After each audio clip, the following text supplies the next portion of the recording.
Hi guys, welcome to my YouTube channel, Magnificent Motors NG. Compliments of the season, guys. So today we'll be talking about something very important in terms of your vehicle, right? So a lot of times people want to get a vehicle, and they're always telling me, "Oh, I want a small sedan." Especially those that want a sedan, they always tell me, "Oh, I want a sedan. Please, it must be a four-cylinder sedan." And I ask them, "Why must it be a four-cylinder sedan?" And they're always like, "Ah, my mechanic talk say V6 dey chop fuel, V6 dey chop fuel." So today I want us to talk about this my mechanic talk say V6 dey chop fuel, V6 dey chop fuel, right? So I'll start with there are different sizes of engines in our vehicles, right? So there's the four-cylinder engine, which is uh, which is what you see in your typical Corolla. That's the almighty fuel efficient Corolla. There's the four-cylinder engine. There's also the five-cylinder engine. It's not too common. The five-cylinder engine is not too common, but then car brands like Volvo actually use the five-cylinder engine, and also Volkswagen Golf also uses the five-cylinder engine. Then there's the V6 engine, which is actually very common as well. Then after that, you can also get the V8 engine and the V12 engine, right? So what happens is generally four-cylinder engine is always or should be more efficient than the six-cylinder engine. It just goes like that. V6, V5, sorry, five-cylinder, V6, six-cylinder. There's also the inline six and the V6, which is the design of the engine, but then we're not going into all that. So your four-cylinder should be actually more fuel efficient. But then this doesn't mean your six-cylinder engine they chop fuel the way your mechanic tells you, right? So what I tell people at the end of the day is, oh, if you're saying, oh, your mechanic talks say V6 they chop fuel, does it mean that all those guys, your friends, your colleagues you see driving SUVs, their car they chop fuel and they still drive it every day? I don't think so. Especially in a country like Nigeria or in a city like Lagos where people tell you, oh, if you want to buy a car, just go buy a Jeep. And I say this because 90% or if not 95% of the SUVs you see out there are actually powered by a six-cylinder engine. So you wouldn't now tell me, oh, six-cylinder engine, they chop fuel, they chop fuel. No, it doesn't. So what I normally do is, first of all, you want to buy a vehicle, right? Do you want a sedan or you want an SUV? If you want a sedan, there are lots of six-cylinder sedans that actually are very okay with fuel in terms of fuel consumption. So it now depends. Do you want power, right? Because I mean, the six-cylinder engine is way powerful, and I think you would enjoy it. The driving experience is always more pleasurable than the four-cylinder engine. For example, the Toyota Corolla.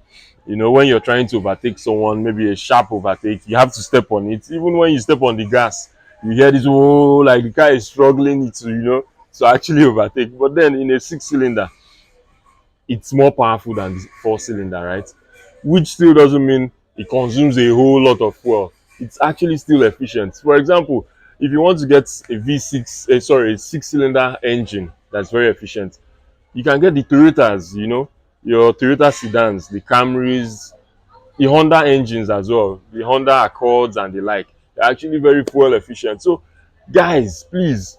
And one thing again I want you guys to know is that I've actually seen situations where someone comes in and his almighty Corolla actually consumes more fuel than a six-cylinder vehicle, right? So at the end of the day, what am I trying to tell you guys?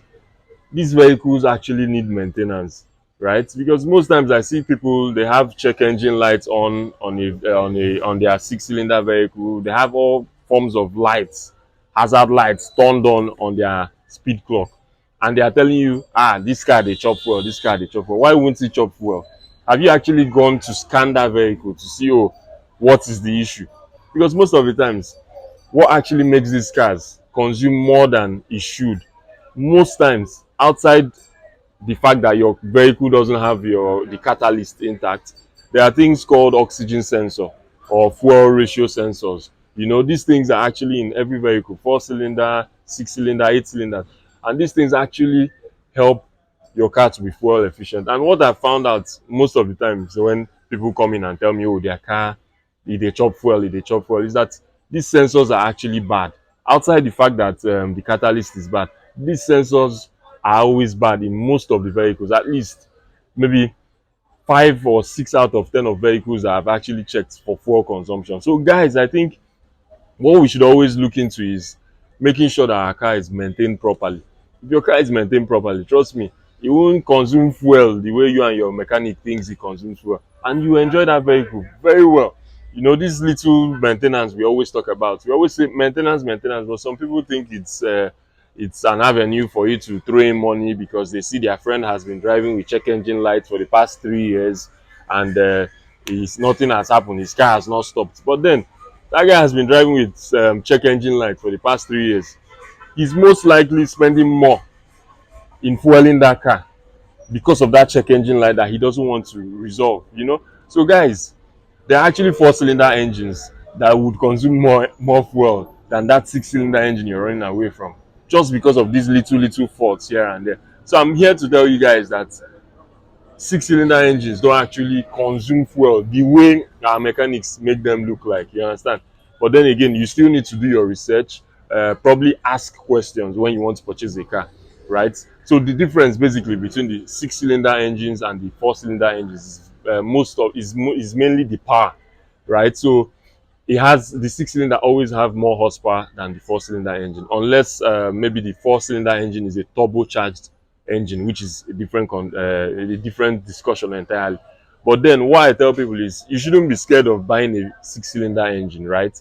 Because it doesn't consume fuel the way we make it look like.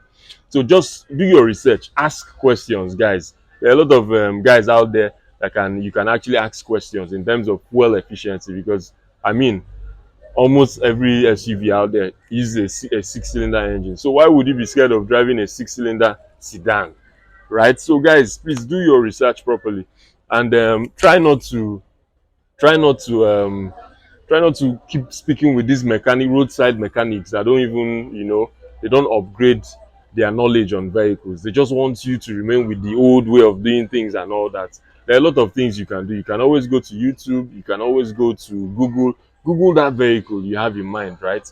Do a Google research. You can just write something as simple as, what is the fuel efficiency of 2021 Toyota Corolla, and you get your answer. Quite all right, guys. So please, this video is just basically to make you guys understand that there's no harm in driving a six-cylinder vehicle as opposed to what we normally hear from our mechanics out there. So guys, thanks. You can always drop a review, you can drop a comment. We're all here to learn. You can always, and please guys, like this video, show some support, follow us, and also turn on the post notification so that you're notified whenever we post something new. Thanks guys, and have a wonderful day.